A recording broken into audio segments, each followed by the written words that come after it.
Hello everyone, कैसे हैं आप सब। मैं हूं मोनिका, आपकी जैब कैब एक्सपर्ट। तो एक बार फिर से स्वागत करती हूं आप सभी का अपने प्लेटफॉर्म पे। और दोस्तों, आज के सेशन में हम जो टॉपिक कवर करने वाले हैं उसका नाम है ऑप्टिमल कैपिटल स्ट्रक्चर। तो लास्ट सेशन में हमने जो आपका टॉपिक कवर कराया था वो था कैपिटल स्ट्रक्चर, और आज उसी का हम एक्सटेंडेड वर्जन यूज करने वाले हैं, जिसको हम क्या बोल देते हैं, कैपिटल स्ट्रक्चर का ऑप्टिमम वे।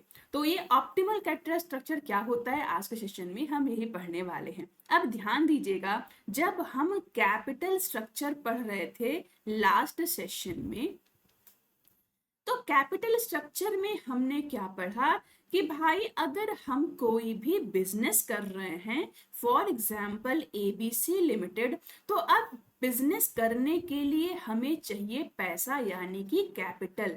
तो अब ये पैसा आएगा कहाँ से। हमने ये भी सोचा कि हमारे पास जो सेविंग्स हैं क्यों ना हम उसको लगा दें, लेकिन ये भी किसी तरीके से सही नहीं होगा, क्योंकि बिजनेस में हमेशा रिस्क होता है। अगर हम बिजनेस में अपना पैसा डाल दें तो गारंटी के साथ हम नहीं कह सकते कि हम अपना पैसा निकाल ही लेंगे। तो इसलिए जनरली कंपनियां क्या करती हैं, उन्हें जो पैसा चाहिए होता है बिजनेस के लिए, उसके लिए वो दो सोर्सेस का यूज करती हैं। या तो वो मार्केट से लोन ले लेती हैं, लोगों से, बैंकों से, या तो वो अपना शेयर जारी करती हैं, जिसके थ्रू भी उनके पास पैसा आ जाता है। ठीक, तो ये तो हो गया कैपिटल स्ट्रक्चर, यानी कि सोर्सेस ऑफ फंड, कहां कहां से पैसा हमारे पास आ सकता है।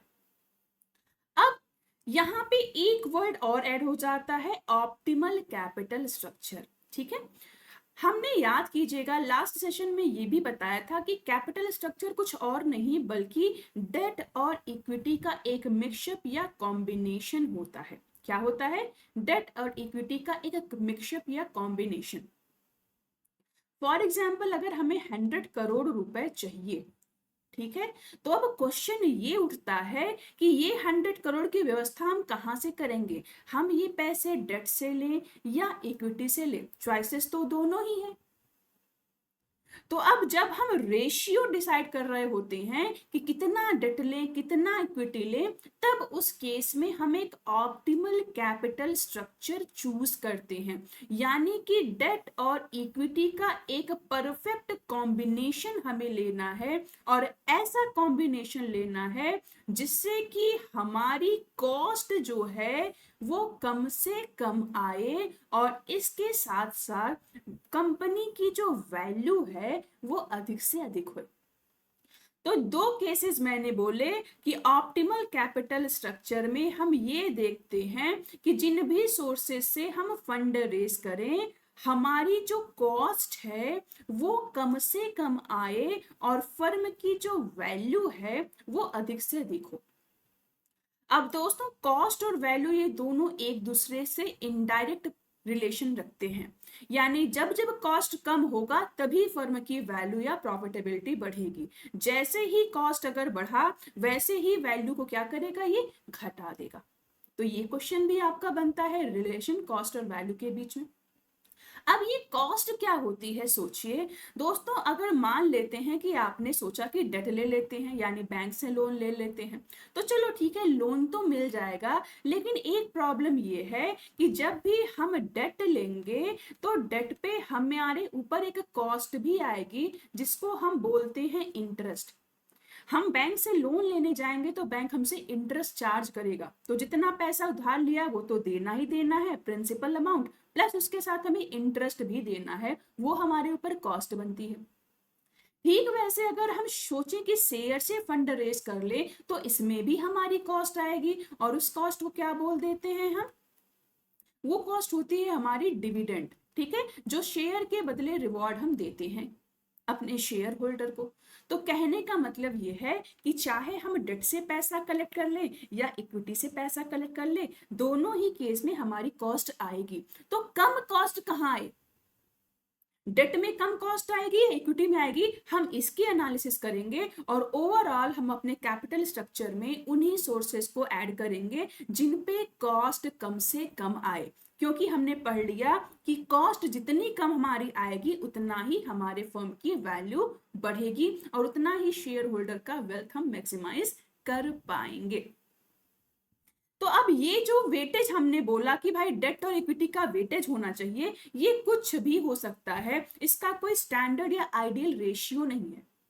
ठीक है, ये डिपेंड करता है बिजनेस रिस्क पे और फिनेंशियल रिस्क पे।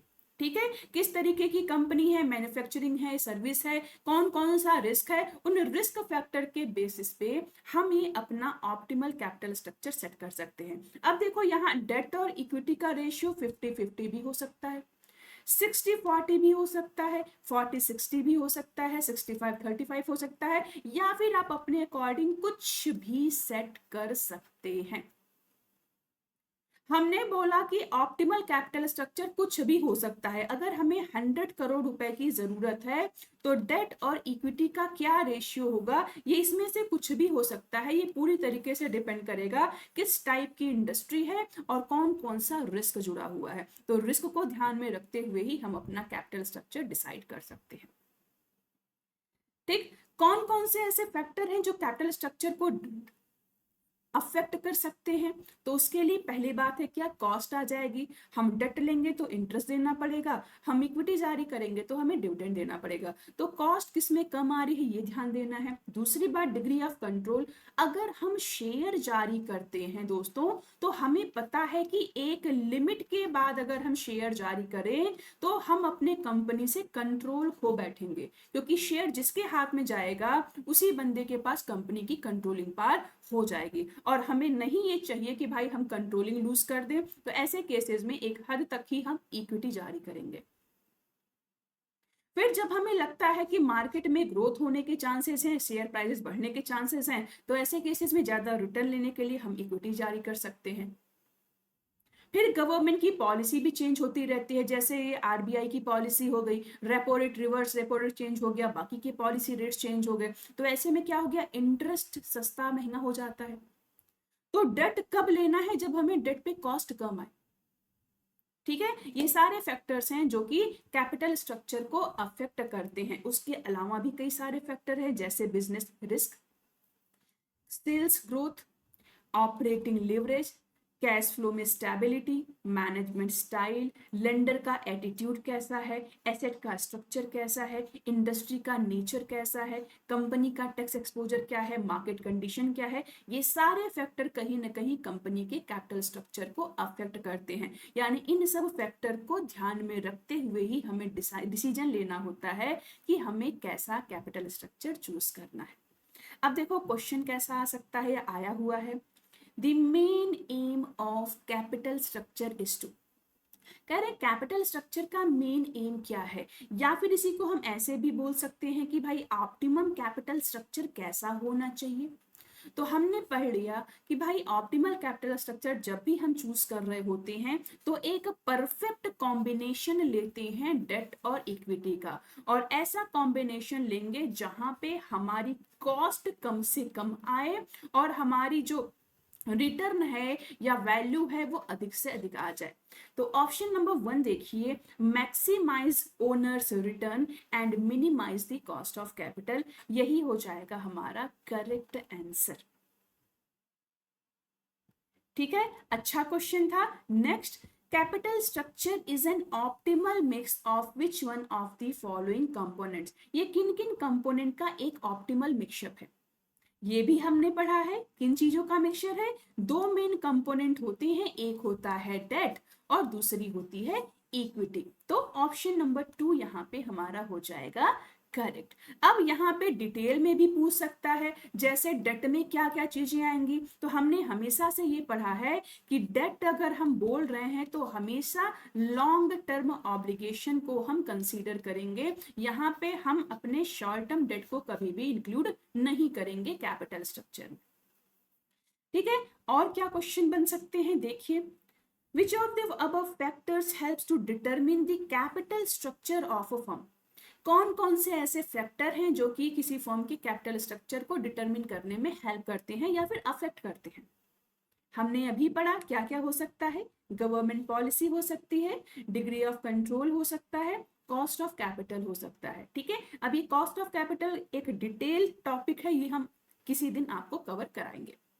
तो ओवरऑल यहाँ पे क्या हो जाएगा, सारे ही फैक्टर हो जाएंगे correct. Option number 4 is true. Next question क्या पूछा गया है देखिए, to get a broad idea of a risk profile of business one should look at there. अगर हमें किसी बिजनेस या रिस्क प्रोफाइल का एक आइडिया लेना हो तो हमें क्या देखना चाहिए, capital structure, dividend policy, profit and loss statement, या फिर कोई भी नहीं। अब फिलहाल आज के डेट में तो आपने आइडिया लगा लिया होगा कि हमारा जो टॉपिक है वो कैपिटल स्ट्रक्चर से रिलेटेड है, तो ऑब्वियस सी बात है यहाँ पे करेक्ट आंसर क्या होगा, कैपिटल स्ट्रक्चर। क्योंकि कैपिटल स्ट्रक्चर चूज करते समय हम बिजनेस रिस्क को एंड फाइनेंशियल रिस्क को हमेशा से ध्यान में रखते हैं। Next, capital structure is a part of, again a previous year question. मैंने लास्ट सेशन में भी ये आपको बहुत अच्छे से बताया था। कैपिटल स्ट्रक्चर किसका पार्ट है, बैलेंस शीट का, एसेट साइड का, बैलेंस शीट में लायबिलिटी साइड का, ट्रायल बैलेंस का, या किसी का नहीं। हम लिखते क्या है दोस्तों कैपिटल स्ट्रक्चर में, डेट और इक्विटी, यानी जहां जहां से हमने फाइनेंसिंग किया है हमने वो नोट किया।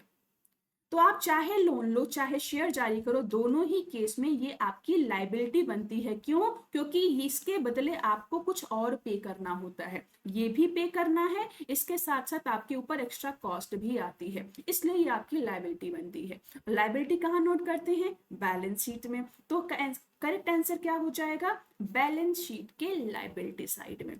ऑप्शन नंबर 2 हो जाएगा हमारा करेक्ट। ठीक है, तो इसी की तरह बस आपको डेली बेसिस पे सेशन को देखना है। शॉर्ट टर्म ड्यूरेशन वाले सेशन आपके लिए लेके आ रहे हैं, जिससे कि आप अपने बैंकिंग जॉब को मैनेज करने के साथ साथ अपनी प्रिपरेशन भी कर सको, और नेक्स्ट जो आपका साइकिल है नवंबर में, इसी एग्जाम को आप अपना टारगेट बना और एग्जाम भी डेफिनेटली क्लियर कर लो।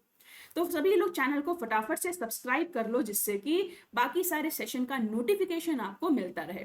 इनकेस आपने पहले के सेशन मिस कर दिए हैं तो आपको बता दूं, सारे इंपॉर्टेंट टॉपिक्स आपको कवर कराए जा रहे हैं, जिससे कि हर एक सेशन से आप अपना एक नंबर स्कोर कर पाओ, आप अपने नंबर बढ़ा पाओ। अब आपको भी पता होना चाहिए कि जब आप जीआईबी या डीबीएफ का एग्जाम देंगे तो हर पेपर में केवल आपको 50% ही लाना है, वो भी एक बार में एग्जाम दोगे तो केवल 45% ही लेके आना है, जो कि कोई बहुत बड़ा टारगेट नहीं है। तो सही डायरेक्शन में सही टॉपिक पे फोकस करोगे तो गारंटेड आप एक अटेम्प्ट में अपना एग्जाम क्लियर कर लोगे। ठीक है, बाकी ये हमारी ऑफिशियल आईडी है टेलीग्राम ग्रुप की, आप सभी लोग इसको ज्वाइन कर लीजिएगा, क्योंकि फ्री सेशन की पीडीएफ हम यही शेयर करते हैं। प्लस आपके जो भी डाउट है, डिस्कशन है, आप कमेंट सेक्शन में भी शेयर कर सकते हैं, प्लस यहाँ पे भी हम वो शेयर कर लेंगे। तो चैनल पर आप सेशन पसंद आया हो तो लाइक जरूर से कर लीजिएगा। एंड अगर आपका कोई बैंकर्स का ग्रुप है या बैंकिंग एस्पिरेंट का ग्रुप है तो इन सेशन की लिंक जरूर शेयर कीजिए, ताकि आप जैसे बाकी सारे एस्पिरेंट्स का भी बेनिफिट होता रहे। तो इसी के साथ सेशन एंड करूंगी और मिलूंगी बहुत जल्द। Thank you so much.